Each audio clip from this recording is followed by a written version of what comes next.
Hello guys, we will see is this card worth it or not. Batistuta card or Zico cards I am taking into consideration. For Kohler I will say is not that much worth it if you got him. He's a type of player, if you know header game then he's good, make a cross, he will score goals. But for Batistuta and Zico, they are pretty good man if you got these cards. I will tell you the strength of Batistuta, what is his weakness, you should go for Batistuta or not, each and everything. So let's start. First of all, strength of Batistuta is his high clinical finishing, man. He is very high in offensive awareness. If I do maximum levels, you can see his offensive awareness is so high, man. If you know that Batistuta finishing is very high, his heading is very high. He's good at height, 6 feet 1 inch. I will say 185 centimeter tall. Physicality is very high. He's given good physical contact.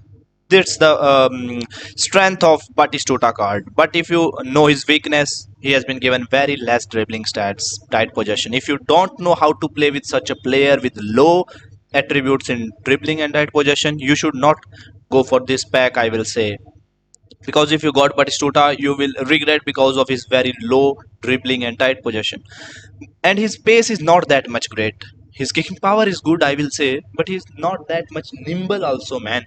So if you know how to play with such a player with average speed and acceleration stats but very high clinical finishing abilities, you should consider Batistuta because he has been given excellent skill set.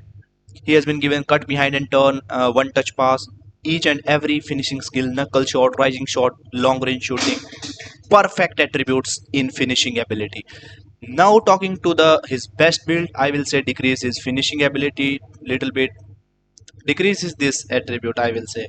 Man, we don't need that much of high dexterity from a goal poacher. His offensive awareness 93 is enough. We will increase his dribbling, at least that he have that high ball control, man. 10 in dribbling. I will decrease his passing attributes. I will increase his literally the aerial strength so that he will be high in header. Reduce his dribbling stats. I need that 88 heading, which will increase his physical contact of 85, and his acceleration is little bit less now, but we will improve it by decreasing his dribbling 7, and I will increase his speed, man, 90 speed, which is most important for this player. Speed, which will increase his kicking power and also influence his finishing attributes. So this is the perfect way to build him.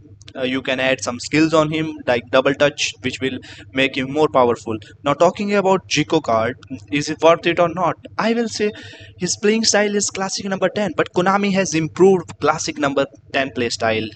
His strengths are his dribbling, his passing, his set pieces ability, and his nimbleness with high balance. I will say you cannot find such a player with that high kicking power too. At such ball control, dribbling, tight possession, even such players has low kicking power. If you know Neymar, his kicking power is not that much great. If you know Pedri, kicking power not that much great. But only the Chico is the special one who has very high ball control and dribbling stats with high kicking power too. But his weaknesses are his physicality and his defensive contribution. He's not that much contributing in defense, I will say. As he's a classic number 10, we can consider him to win defensive contribution too, man. If you know Gullit, he's so much good at defense too. And his position, I will say he's type of attacker. If you love his dribbling attributes and you need a creative playmaker type of player in your squad which can make most important passes, fints, dribbling attributes in your team, you can consider this pack by going for Chico. Because in I will say in future you will not get such player like Chico. I will personally say you will get Gullit even, but he's not that much great in dribbling attributes. He's good in physical attributes, I will say. So considering your strengths in your gameplay, you can consider Chico as a good dribbler. His passing is good, excellent set pieces at ability he's having. If your team doesn't have a free kicker, you can consider this card. For his best build, I will suggest you to play him at SS position. He will be looking like this, man. Everything perfect, high balance, high curl, kicking power, excellent dribbling and tight possession stats with a high acceleration stat.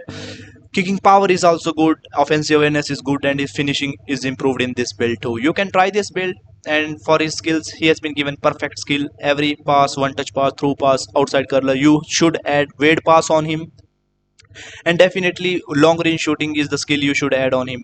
A long range curler he already has acrobatic finishing and dipping shot and first time shot, which a player should be at SS position. You need first time shot, I will say. So Jico, you should be careful to add some skills like long range shooting on him. This is important. So I will say Jico is much worthy player in this pack. Then I will say Batistuta, but Batistuta has some drawbacks. Zico has no drawback. Zico is a very excellent player in terms of stats and everything. So this is all about today's video.